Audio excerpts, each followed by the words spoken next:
ఈ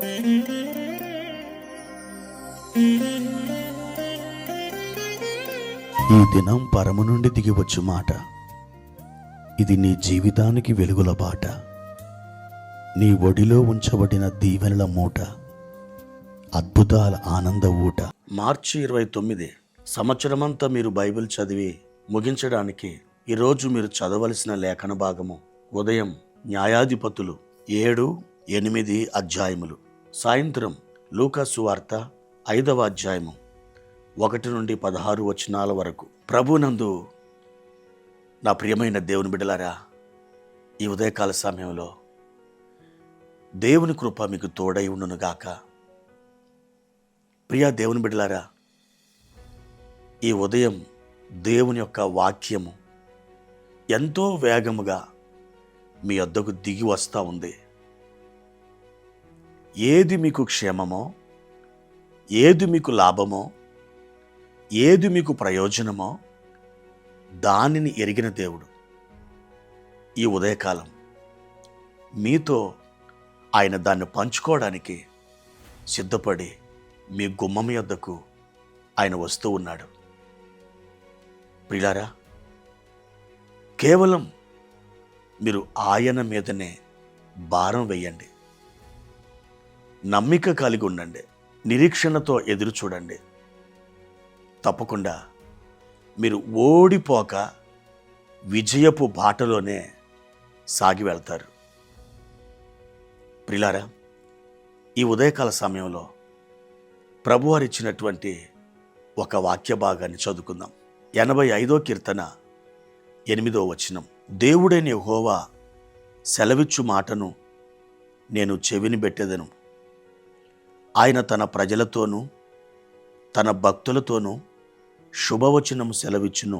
క్రీస్తునందు దేవుని బిడ్డలారా, ఈ కీర్తన రాసిన ఆసాపు కుమారులు ఒక అద్భుతమైనటువంటి మాటను పరిశుద్ధాత్మ ద్వారా ప్రవచిస్తున్నారు. దేవుడు తన భక్తులతోనూ తన ప్రజలతోనూ ఒక శుభవచనం సెలవిస్తాడట. ప్రియులారా, ఈ దినం దేవుడు మీకు ఒక శుభవచనం పలుకుతూ ఉండడం మీ ఆత్మ చెవులతో వినగలుగుతున్నారా? కొంతమందికి ఫోన్ రింగ్ అయితే చాలు భయం, ఎవరు చేశారో, అవతల నుండి ఎవరు మాట్లాడుతున్నారో, ఈ విధంగా బెంబేలు పడుతుంటారు. ఇంకా వాళ్ళ జీవిత ప్రయాణంలో అనేక అనుభవాలు ఎదుర్కొంటున్నప్పుడు వారు నిరుత్సాహానికి, నిరాశకు గురైపోతూ ఉంటారు. ముఖ్యంగా ఈ దినాల్లో ఈ పరిస్థితులన్నీ చాలా వ్యతిరేకంగా వారి మీదికి ధ్వజం ఎత్తుతున్నప్పుడు వారందరూ కూడా భయానికి, వేదనకు గురవుతున్నారు. అలాంటప్పుడు వారిని ఆదరించడానికి, వారికి మేలు చేయడానికి దేవుడు తన బిడ్డలైన వారితో ఒక శుభవచనం పలుకుతాడట. అవును, ఈ దినాలలో దేవుడు ఒక గొప్ప శుభవచనాన్ని మీకు ఇవ్వబోతున్నాడు. ఆ మాట మీకు ఆదరణను కలిగిస్తుంది.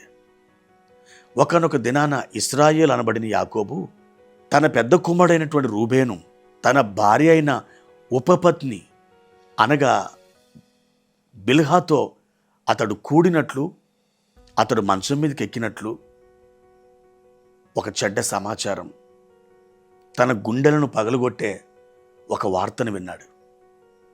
కొన్ని వార్తలు అలా ఉంటాయి. కానీ నా ప్రియ దేవుని బిడ్డ, ఈ దినమున అటువంటి వార్తలు కాదు నువ్వు వినేది. ఒక శుభవార్త, ఒక గుడ్ న్యూస్ నువ్వు వినబోతున్నావు. దేవుడు నీ కొరకు దానిని సిద్ధపరిచాడు. నీకు మేలు చేయడానికే ఆయన ఆలోచన కలిగి ఉన్నాడు.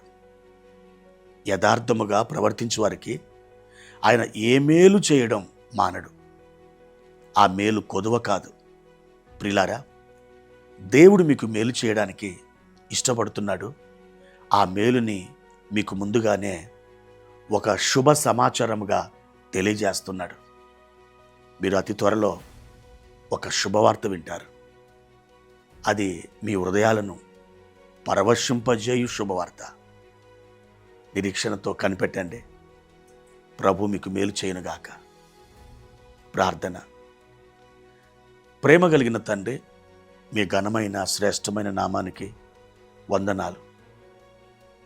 ఈ ఉదయకాల సమయంలో మా ప్రియులను ఒక్కసారి దర్శించండి, బలపరచండి. మీ కృప హస్తం చాపండి. ఒక శుభవచనం మీ బిడ్డలతో మీరు పంచుకొనబోతున్నందుకు వందనాలు. మీ మేఘం వారిపైన కమ్ముకొన చేసినందుకు వందనాలు. గొప్ప మేలుతో నీ బిడ్డల్ని నింపుచున్నందుకు స్తోత్రాలు. ఘనత, మహిమ, ప్రభావాలు మీరే పొందుకొనుమని యేసు నామములో ప్రార్థిస్తున్నాము తండ్రి. ఆమేన్.